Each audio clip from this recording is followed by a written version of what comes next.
Coming up on American Black Journal, we are continuing our special series, Do Black Lives Matter in America, produced in partnership with BridgeDetroit. Today, we're going to take a deeper look at media coverage of the Black Lives Matter movement and the role of African American journalists. Don't go away.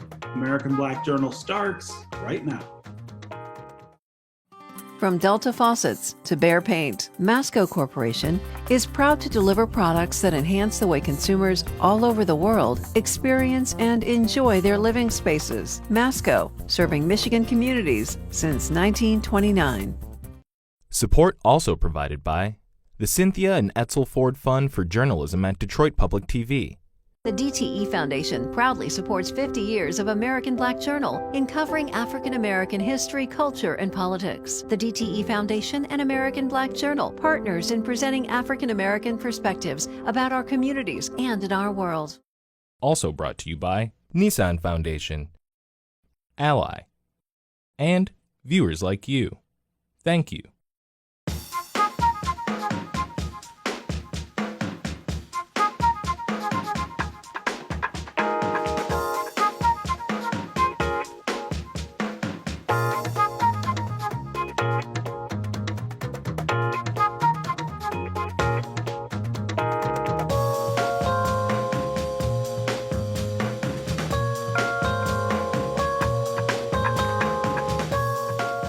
Welcome to American Black Journal.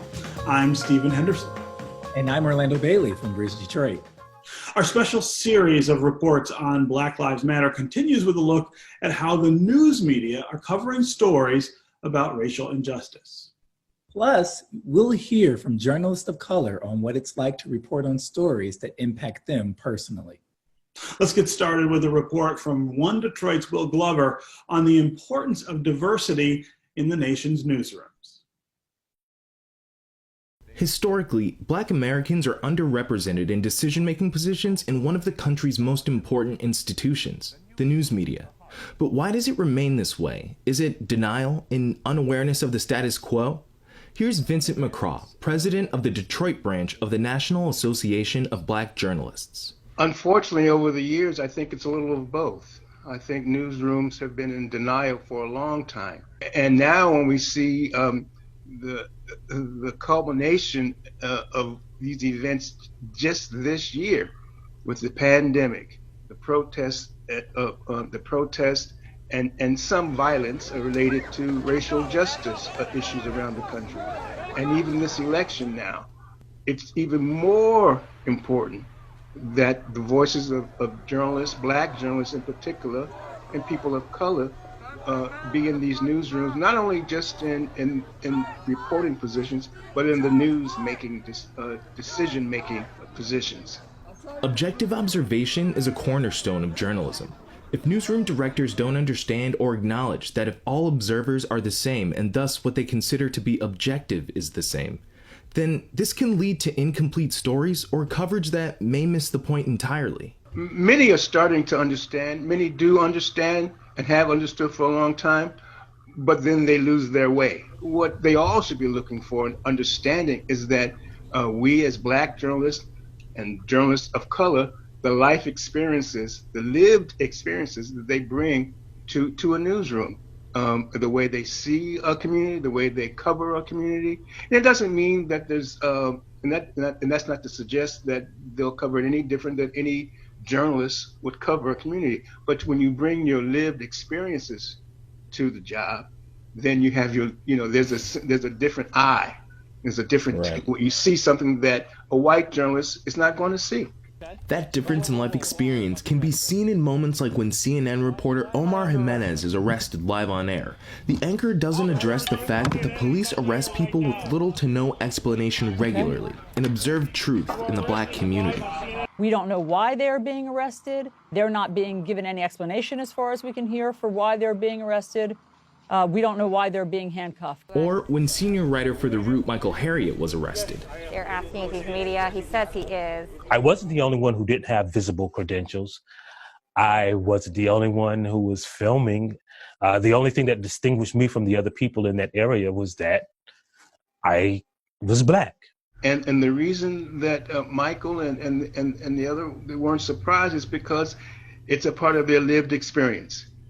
Either in their own private lives, it may not have been them who's been arrested or harassed by police, but someone close to them, some relative. And frankly, many of us, particularly many of us black men, have been pulled over by the police for something. A new survey from the Knight Foundation and Gallup shows 79% of Americans feel news organizations should increase diversity among their staffs to better reflect the makeup of the U.S. population. I spoke with Michael McCarter, a managing editor at the USA Today Network, about the role of diversity, standards, and ethics in the media. So this is a pretty challenging time to be a black journalist in America. Not that there's an unchallenging time to be a black journalist in America, but this is a particularly challenging time. But it's also a challenging time for newsrooms and the people who inhabit newsrooms, whether they be black or white, to make decisions about how to cover African Americans, African American issues, things like police brutality and systemic racism. I want to start with just your reaction to the way that American media is handling this moment.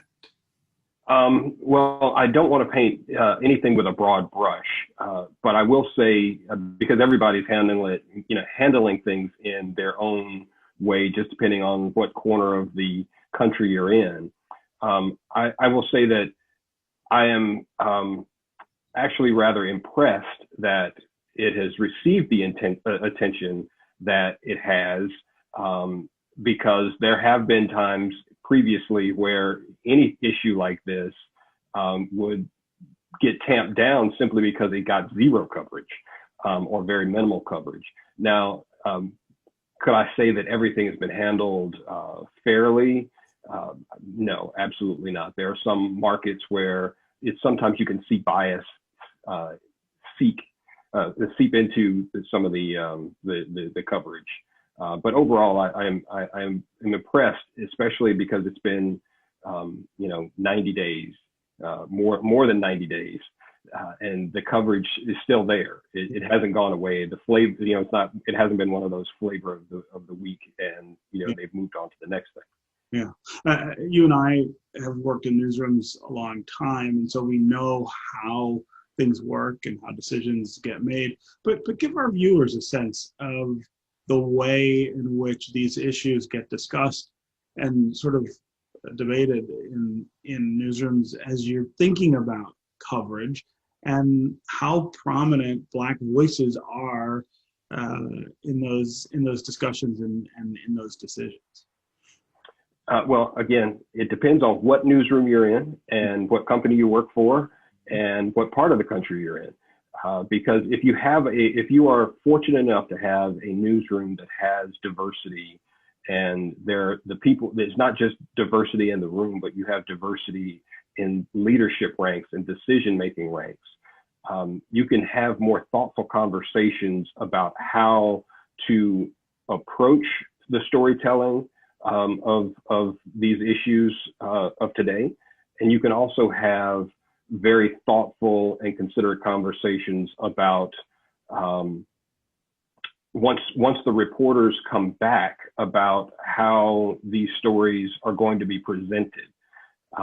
It's very important that these things be thought through and conversations be had. And you have to have a diverse newsroom. Otherwise, you run into situations where if you have people in the room that don't have the empathy, don't understand, have never been in some of the situations, don't understand what the big deal is, then the way they frame the stories takes a whole different tone. Yeah. I also think that there's a particular challenge here that doesn't get talked about a lot, and that's the challenge to white reporters who don't share the experiences, obviously, that African-American reporters might have, but the need for them to be able to learn and try to gain some of the understanding and knowledge about the African American experience that will help them cover these issues a little better. I'm not sure that I feel like in most newsrooms that imperative reaches the highest levels of decision making. I feel like it's a kind of lack of awareness of the need to have not just more black reporters in the room, but also to change the way that white reporters and editors deal with these things. I don't disagree with you. I mean, I think there's some that would argue that's one of the challenges that we're facing right now in policing, is that if it's hard to look in the rearview mirror and fix anything, but if you know that your reporters have not traditionally gone to certain neighborhoods, have not traditionally asked to interview people of color, have not traditionally tried to do uplifting stories in certain communities, then when it all hits the fan, you don't have an in. It is much harder for people to trust you. It becomes something that you can't really fix overnight in the heat of the moment. What I work hard to do is to make sure that not only do we have reporters of color in the room who can offer some insight and do have an experience that they can share with the room, but that we get our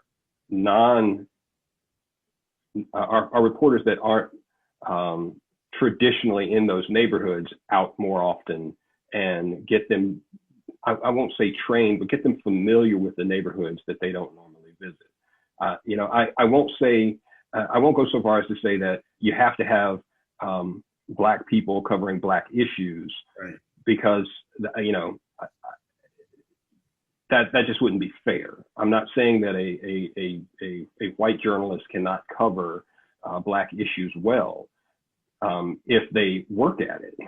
But I would not sit here and say that I could cover women's issues fairly and accurately because I don't have that life experience. Yeah. And it's important that that's in the room and that those opportunities will be made. I would hate for any news organization to just hire people of color. So when things go bad or things go sideways or they want reporting out of a different community, they can just send the Black reporter. Yeah. That, to me, that's not really helping the issue. That's a very poorly attached Band-Aid. And I think it's also imperative that this is work that has to go on all the time. The explosion of interest nationally in the BLM movement is a moment, and that's important.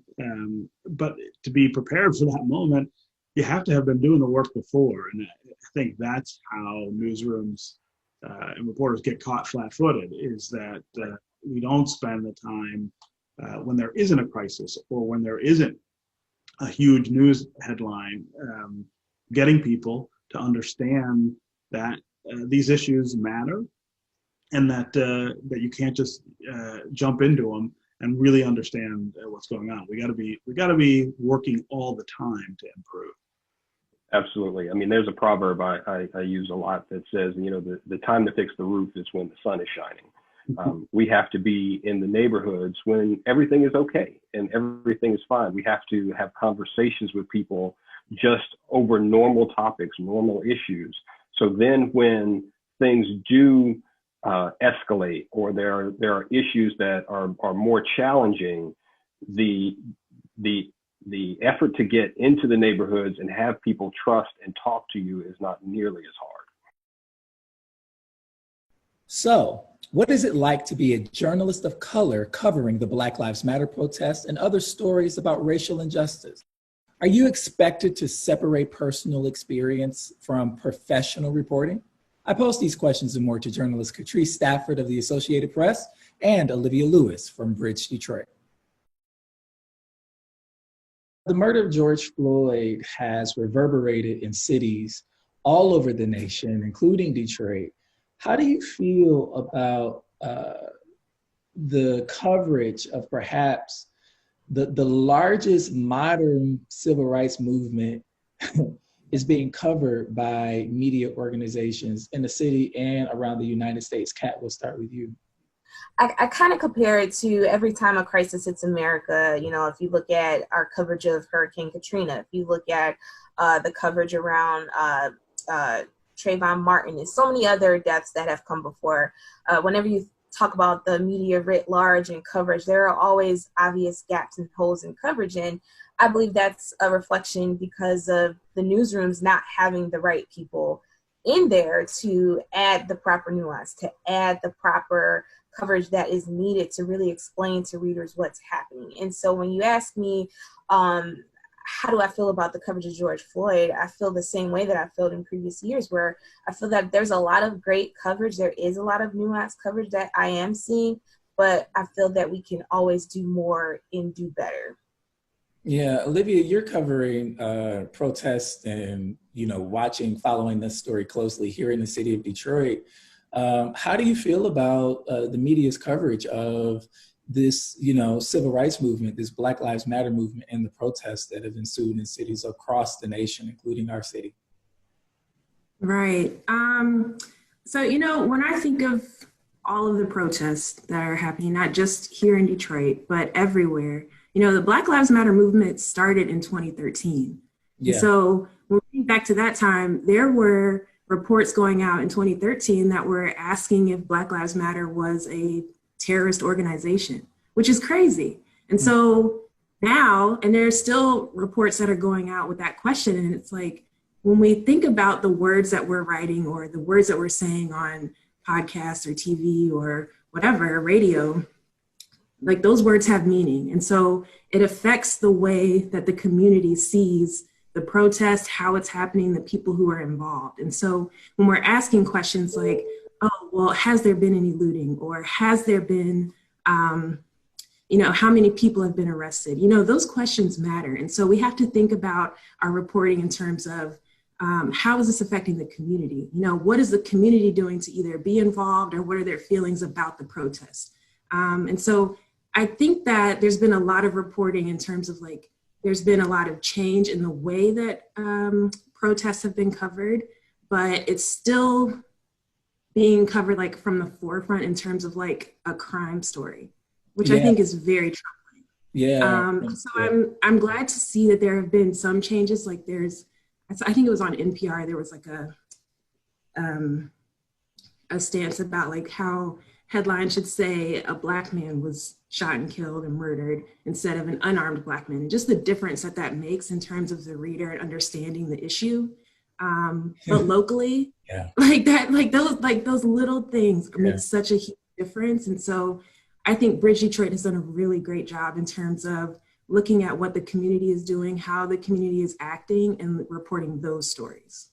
And, I guess cementing how important it is to have newsrooms that are reflective of, the makeup of the cities that they are covering, to add that layer of nuance that non-reporters of color or journalists of color will miss because they just have a different experience, right, Kat? Absolutely. And just thinking about the city of Detroit, using that as an example, if you are from the city, if you know the neighborhoods, you know the power players, you know who the grandma is on that street, you know the right people to interview, you know the right questions to ask. You have that perspective that's really ingrained in you to know what's going on in the neighborhood. You're not just what I call parachuting in to get a story and then leaving. You're invested in the community. And in my opinion, that is something that every newsroom should hope for, not even just local news. Now I'm on a national level, and it's like, how do you bring that perspective into national coverage? And it's by still amplifying those voices, still finding the right context and the right people to talk to. So even thinking about, who am I interviewing in these stories? And if you are not using the right voices in your stories, that's a problem. That's why we're going to continue to have this coverage that feels like it's just scratching at the surface and not getting at the underlying issues. That makes so much sense. Let's talk about facts versus the narrative that we hear from the president and other spaces of power, right? Does that narrative line up with what you know is happening on the ground? I think a lot about how President Trump lately has really kind of stuck to this law and order narrative that he wants to restore law and order in communities across the country. And what we know what that's doing is that's signaling, he's trying to signal to a certain base. He's trying to signal to these this narrative of the white suburban mom who he believes that they don't want to see crime come into their neighborhoods. And that's how, as Olivia stated, that's how he is painting the picture of the movement for Black lives.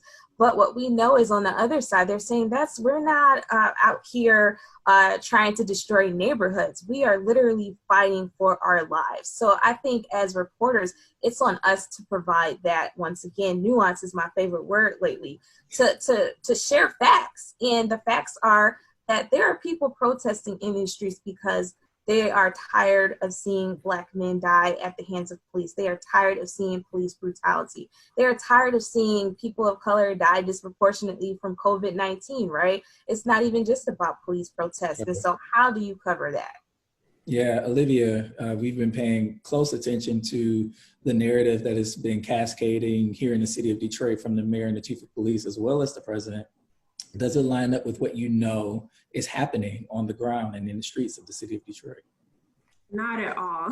Just not at all. It's actually really frustrating, especially because, and I can go back to Bryce Huffman's piece on Operation Legend, because the entire, when news broke that the FBI was going to send federal agents here to Detroit, it was really confusing to people on the ground and said, wait, I thought these protests were predominantly peaceful. I thought that people were, really coming together. And now it's like, wait, now we're sending in federal agents. What does this have to do with the protests? And so I think it caused a lot of confusion around what was actually happening here, and really I feel like it was the federal government's way of like trying to take over the narrative and say, well, this is what we're going to do and how we're going to react. And even though it ended up not being about the protests, it was like very confusing and an unsettling time when it didn't have to be. I want to ask you both about what, the layers that exist in being Black women and journalists covering Black Lives Matter.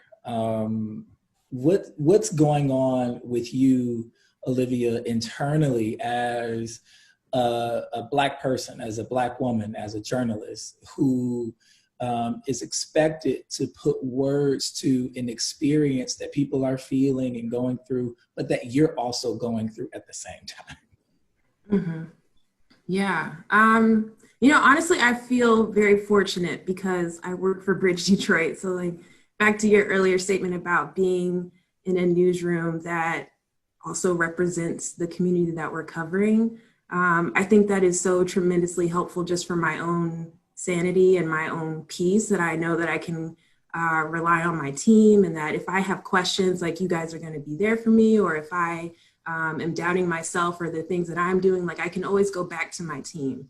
And I didn't always feel like that in other newsrooms. And so I feel like that's a huge part of it. But also like, I feel very invested in the stories that we're telling, that, I really want to tell stories that reflect the community or are answering the community's questions. Like, it's not just about saying, okay, there was a protest today, this many people got arrested, or this many people didn't get arrested.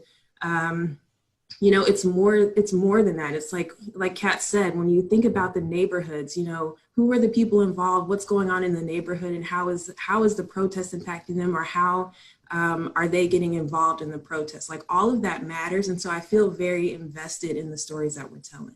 These past several months have forced me to rethink journalism and how I approach my own reporting, because I've just been kind of in my head trying to explain what does being objective mean. When you're in journalism school, all they talk about is the notion of objectivity. But what I've really thought about over the past several months is the fact that I am a Black woman first, and I am also a journalist. And I believe that my experiences in America, my experiences in Detroit, inform my reporting. It's not a hindrance. And the goal for me as a journalist is to work in a newsroom that allows me to bring my full self into my work to, again, help inform that reporting. So as I've been watching everything unfold, I feel that as a journalist, I have to get it right. And I think about that every day, because the things that we write, the things that we report, it impacts people. It shapes the thought process of people in Detroit and beyond. So I think it's an honor to tell our stories, and I take it so seriously because I know that journalism really does have an impact on people's lives. That is going to do it for us this week. You can see extended interviews with today's guests at AmericanBlackJournal.org. Plus, you can find additional resources and reports at BridgeDetroit.com. Join us next week when we look at the relationship between police and the community in the midst of the Black Lives Matter movement. Meanwhile, let us know what's on your mind. Connect with us on Facebook and on Twitter. Stay well, and we'll see you next time.